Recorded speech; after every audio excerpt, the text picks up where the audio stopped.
I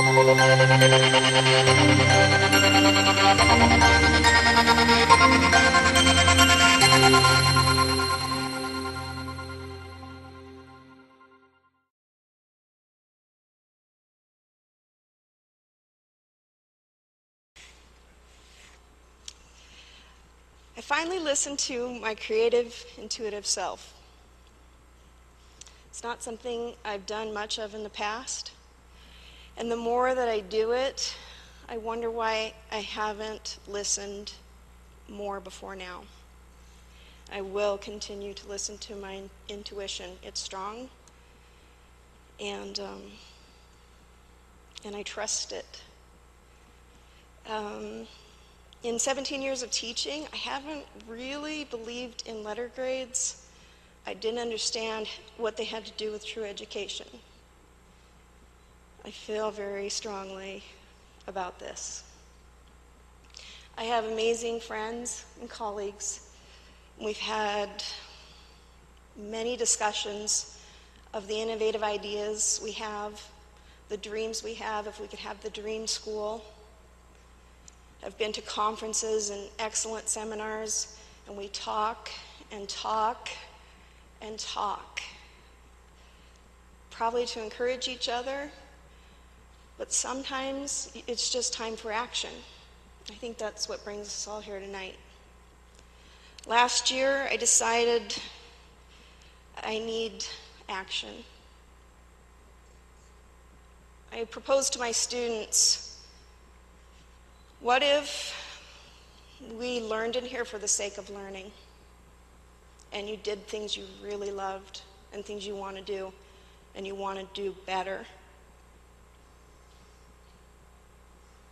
And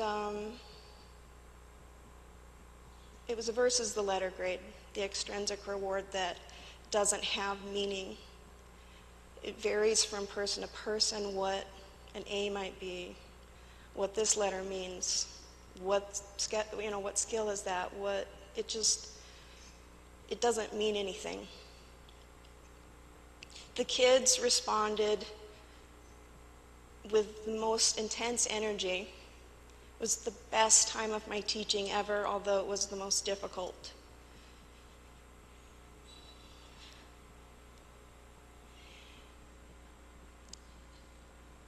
I'm not surprised they responded so well, because it is our human nature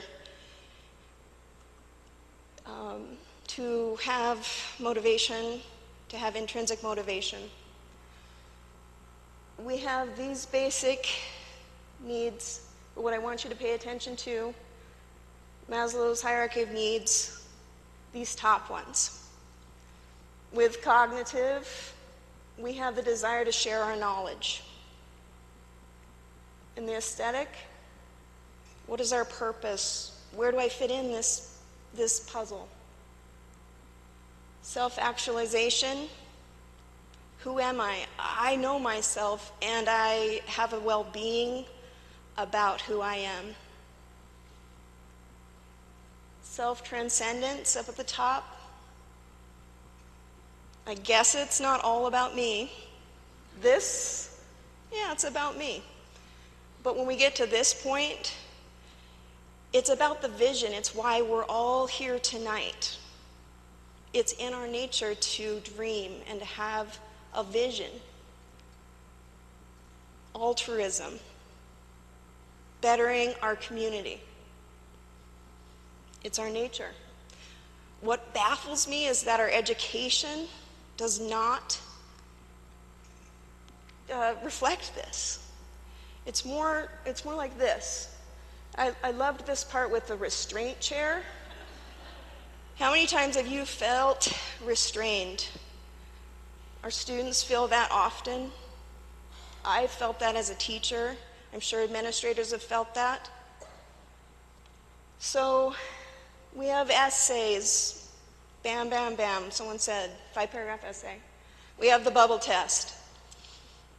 Don't have much to do with vision, contribution, things I love. It's the red letter, though, doesn't motivate me. I don't think it motivates many, unless it's because of the conditioning of our educational system. And sadly, we pump out robots, cookie cutter.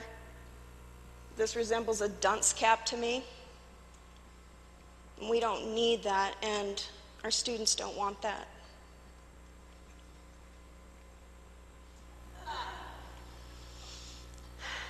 With our educational system being the foundation of our society, it's no wonder that we're dealing with the issues of abundance, materialism, that stuff that's basically eroding our souls. We've created this with education, however, it doesn't have to remain this way. We don't have to be a society more depressed, more unfulfilled, even taking our own lives. If any of this is resonating with what you feel and believe, you need to pick up, if you haven't done so already, Daniel Pink's Drive. Excellent read. Talks about autonomy, mastery, doing things well, what's our purpose. Loved this book, shared it with my students. Purpose. Oh my gosh, we're doing something that we're not getting paid for. We're not here because we're getting paid. People don't create online open source information because they get paid. They do it because they love sharing knowledge. They love bettering communities. We're here tonight because we're on committees that care about making education better. We take our time to do it. We give our hearts to it. We don't want to lose students. It's heartbreaking when someone walks out the door. And we cannot afford that anymore. And our students deserve better. Institution, is that easy to change? Do we love change? Some people will say it's not possible. It's an institution, it's been there forever. Well, from my experience, it definitely is a struggle. But if you remember, not just this once, it's possible. If this is possible, our education can change. But we have to demand it. And it starts with us, and that's why we're here. And we do want to change the world. But it starts with us. We have to change in our own being when we walk into that room every day, and we have to treat our students with the same respect. And I'm glad that I finally awakened. Last year I started happening to things. We all want to do what we do well, our students do. So do what you love and give our students the same opportunity to do the things they love. Thank you.